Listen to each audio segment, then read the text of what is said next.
Hello, everybody. Welcome into GSMC's Down by Contact Sports Podcast. I am your host, Jeremy Lapidus. Today is Thursday, March 20th. March Madness is here. We're going to go over a lot of stuff today, including some big news out of the NFL.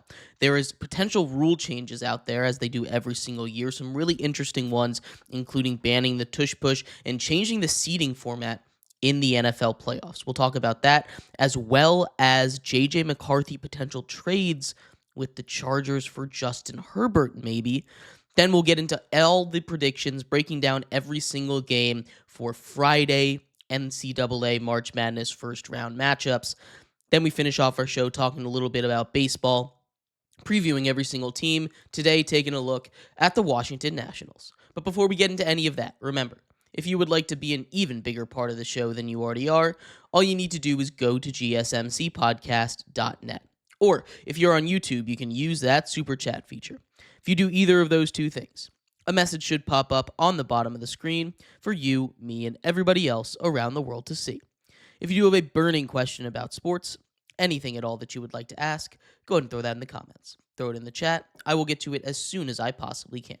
I appreciate everybody so much for sticking around, talking some sports with me here on a beautiful Thursday, March 20th, But like I was saying, we are going to get into everything to do with this football, with the rule changes real quick.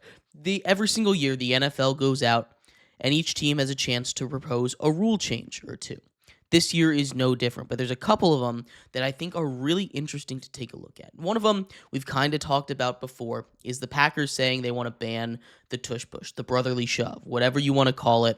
They want to ban that. They are claiming that it's bad for player safety, for pace of play. But really the issue here is that they don't like playing against it, right? This is the Packers team that lost 2 games this year to the Eagles. Once in the regular season, once in the wild card round in the playoffs. But this is an Eagles team that does this play like nobody else can. Right? We've talked about it. People say this play takes no skill. They're wrong about that, right? This is a play that absolutely takes skill. This is a play that if it literally took no skill, everybody would do it. The Packers would do it. The Chiefs would do it. The Giants would do it. The Browns would do it. Whoever. Every single team in the NFL would do it at every single opportunity they possibly could. Instead, this is a play that is almost entirely reserved for 2 different teams, the Bills and the Eagles. And the reason that these teams can do it is because of the quarterbacks they have, is because of the supremely talented and crazy athletic, strong, lower body quarterbacks that they have in Jalen Hurts and Josh Allen. This is why they're so successful at that play. The Eagles add in an extremely big, strong, and powerful offensive line to add to that as well. Yet another reason why they're excellent at that play and why it's their play and nobody else can do it at the same level that they can. But the fact that they're claiming player injury is ridiculous. There's not a single player in the entire league that was hurt on a tush push last year. They did a study, not a single one. People that are saying Patrick Mahomes hurt his knee on a tush push, that was just a QB sneak. It was just a QB sneak. He got his knee tangled up in the wrong way. Was not a tush push. It was just a QB sneak. And if you're going to ban the tush push because of injury reasons, you might as well ban the QB sneak as well, right? The only valid reason that I've heard is that the defense can't do a defensive tush push. It's the only valid reason that I've heard to ban it, which just let the defense do a defensive tush push. Who knows? That's the simple way to do it. But this is not a rule that needs to be changed. This is not a play that needs to be taken out of the game. It's not dangerous. It doesn't slow down the pace of play. And it's not something that's so prevalent that every single team in the entire NFL can do this day in, day out without any issues. The other big rule change, and the one that I think is a little bit more interesting, is the one that the Detroit Lions proposed. The Lions won the NFC last year, the number 1 seed, 15-2. But one thing that they did propose is a change to playoff seeding. And this is a little bit controversial. I understand why people don't want it to happen, but this I really love. The Lions propose a rule basically saying, we don't want division winners to automatically get home games. We're just going to do it based off of record only. So it's not taking away the fact that a division winner can still make the playoffs. We've seen examples of sub 500 teams getting into the playoffs because they won their division. That's not coming away, right? They would just be forced down to the 7th seed instead of being that 4 seed in each conference, which I really do love, right? The fact that it doesn't take away the meaning of winning a division. You still get that playoff spot. Winning your division is not going to become meaningless like it is in the NBA, where you win your division, congrats, you don't get anything for it.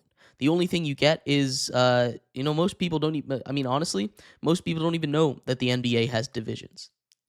It's wild like that, right? Because the divisions, they don't matter. It's conferences in the NBA. And what the NFL would still do by keeping divisions is allow that division to still matter. You win your division, you get to the playoffs automatically. And since that's still a thing, there's no reason to say the main argument against this is that it takes away the meaning of a division game. You need a prize for winning your division. I think making the playoffs is for winning your division is a good enough prize in itself. You don't deserve 2 prizes by also getting a home game. And this would change a fair number of things. This year is a very big example of that, right? In the AFC side of things, the Texans and the Chargers, who played each other in Houston, would have played each other in LA instead. And who knows how that game would have changed if it wasn't in Houston and was instead at SoFi Stadium in front of a Chargers crowd. That was a game that had a lot of momentum swings, and maybe because the Texans were at home, they were able to get that last momentum swing and keep it going the way they needed to. On the NFC side, it's even crazier. Of course, we saw the Vikings, who were fighting for that number 1 seed in the NFC, lose in the final week of the season and drop to the 5 seed. They would move all the way up to the 3rd seed. The Bucks, who were the 3rd seed, would jump all the way to the 6th seed. The Rams, who were the 4 seed, would fall to the 7 seed. The Commanders would go to 3rd, and the Packers would go to 4th. This completely changes the way that the playoff format goes, right? Instead of seeing, the Eagles play the Packers, the Eagles are now playing the Rams in round 1. Instead of seeing the Bucks play the Commanders, they would still play, but it would be in Washington this time. Now that one didn't actually matter, but this makes a huge difference. The Packers get a much better matchup. They go all the way up to the 4 seed. They would be playing the 5 seed, which in this example would still be the 5 seed, right? So that's just a much better matchup for all of these teams overall. And I still think that these I still think that these is a good thing, right? You can keep going back. You can go to 2023, where the 4 seed in both the AFC and the NFC would move to the 6 seed, the 5 to the 4, the 6 to the 5. Again, the Jags in 2022, 4 to 6. Chargers at 5 go to 4, Ravens 6 to 5. The Bucks in 2022 would drop all the way to the 7 seed, moving all the wild card teams up a spot. Cowboys to 4, Giants to 5, Seahawks to 6. In 2021, there were no changes. But in 2020, the Washington football team, a sub-500 football team, would drop from 4 to 7. The Bucks with Tom Brady, who won the Super Bowl, would host a playoff game, move from 5 to 4.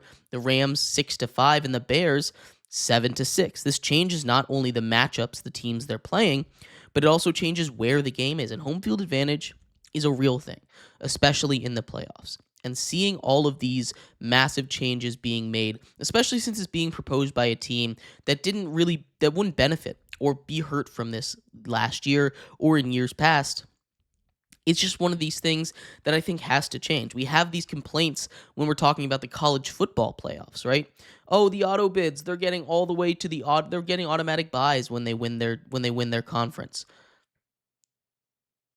What's different in the NFL, right? What is different about that? When you win your division, you get an automatic home game. That is a massive advantage for you. And it's a good thing that you get an advantage, but making the playoffs on its own should be a prize in and of itself. You shouldn't feel entitled because you win your division if you're a team that, went 8-9. If you're a team that went 9-8, went 10-7, and the rest of the league won 11 games, you shouldn't feel entitled to a home game because you weren't the fourth best team in the conference. You were the best team in your division, and you deserve to make the playoffs for that. But you do not deserve to get an automatic home game for it. And I love the fact that the Lions are making this rule.